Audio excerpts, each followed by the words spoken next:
Bienvenue sur votre chaîne Savoir-faire digital. Dans la vidéo 3 sur les bases de données SQL, nous avions vu la clause where qui permet de filtrer les enregistrements qui remplissent une condition spécifiée. Avec cette vidéo, nous verrons comment utiliser le mot-clé order by pour trier nos résultats. Le mot-clé order by permet de trier le jeu de résultats dans l'ordre croissant ou décroissant. La syntaxe est la suivante.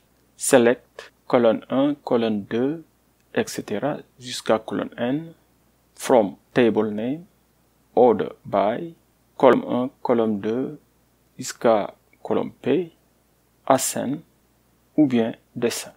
Donc, les colonnes listées après select nous permettent de choisir les colonnes voulues dans le jeu de résultats et celles après order by, les colonnes utilisées pour ordonner les résultats. Table name indique le nom de la table contenant les données et les mots-clés ascend ou descend indiquent l'ordre croissant ou décroissant.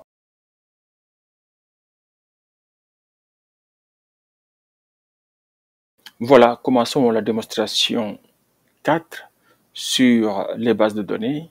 Cette démonstration-là va concerner en fait le mot-clé order by qui nous permet de trier les jeux de résultats dans l'ordre croissant ou bien dans l'ordre décroissant. Ici, nous utilisons en fait la base de données Northwind DB. Donc, vous le voyez bien ici, c'est notre base de données qui est sélectionnée, Northwind DB. Et bon, on va d'abord ici afficher la table des produits, product. Donc voilà, et puis exécutons ceci. Donc c'est exécuté, on va aller regarder le résultat. Donc vous voyez le résultat, c'est en fait tous les produits qui sont dans la base de données et qui sont dans la table des produits. Voilà, voilà le résultat que vous voyez ici en bas. Maintenant, qu'est-ce qu'on va faire? On va essayer d'appliquer en fait un tri. Donc, vous voyez ici, par exemple, le mot-clé order by. Donc, ici, on va donc trier suivant quoi? Le prix unitaire, en fait, du produit. Mais au lieu d'afficher toutes les colonnes, nous allons seulement afficher le nom du produit, en fait, son prix unitaire et puis la quantité qui est en stock. Donc, vous le voyez très bien, la table, c'est la table des produits. Donc, on fait quoi? On fait select et puis on liste toutes les colonnes que nous voulons afficher. Donc, depuis la table des produits et on va ordonner le jeu de résultats suivant le prix unitaire.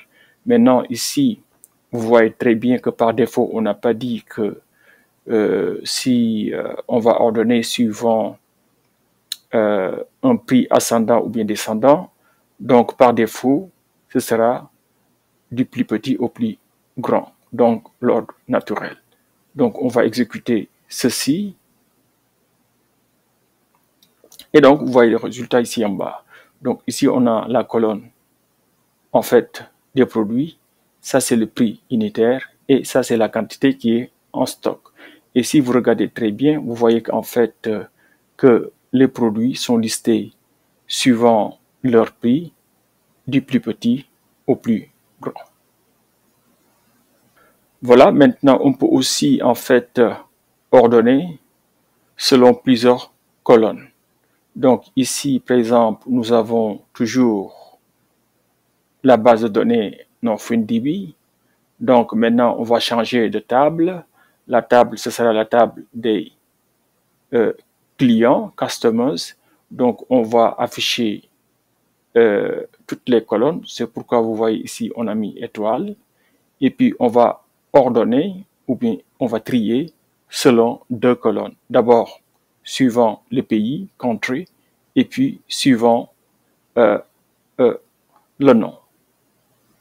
Donc on sélectionne ceci et on exécute. Et voilà notre résultat. Donc vous voyez ici on a affiché toutes les colonnes parce qu'on avait en fait ici l'étoile, hein, et on voit très bien qu'en fait c'est la liste des clients. Et vous voyez très bien qu'on a commencé par ordonner d'abord suivant le pays. Donc ici, et vous voyez très bien que l'Argentine vient en premier parce que c'est dans l'ordre par défaut, donc l'ordre croissant, donc A, B, etc. Donc Argentine, après il y a Austria, et puis Belgique, etc. Hein?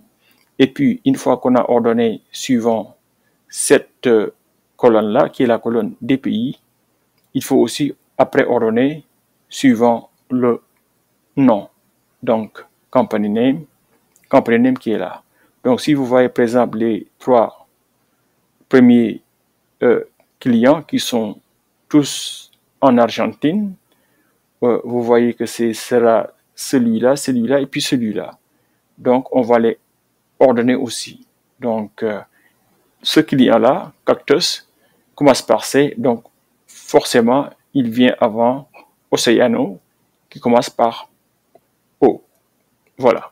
Maintenant, on peut aussi ordonner, bon, ici, nous avons ordonné suivant le pays et suivant le client, mais c'était en ordre par défaut, donc croissant, mais on peut ordonner de façon aussi explicite. Par exemple, on dit que pour les pays, on va les ordonner suivant l'ordre croissant, mais pour les compagnies, on va les ordonner suivant l'ordre décroissant.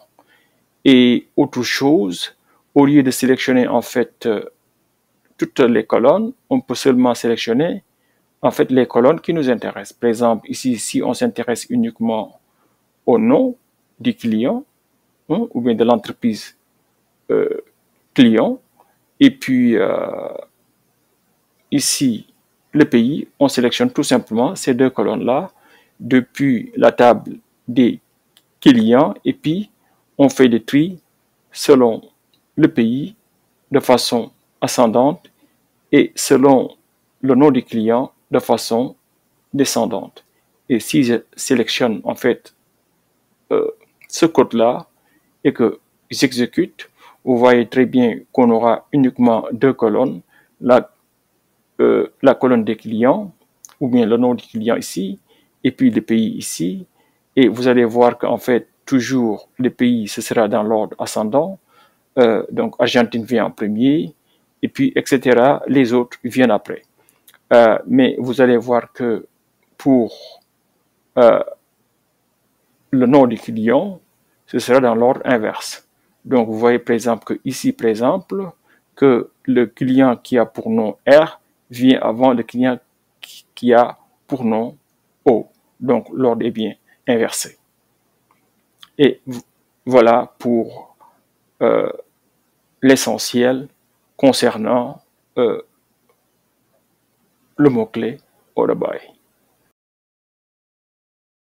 Voilà qui conclut cette vidéo consacrée au mot-clé order by. Prochainement, nous verrons les opérateurs logiques dans SQL.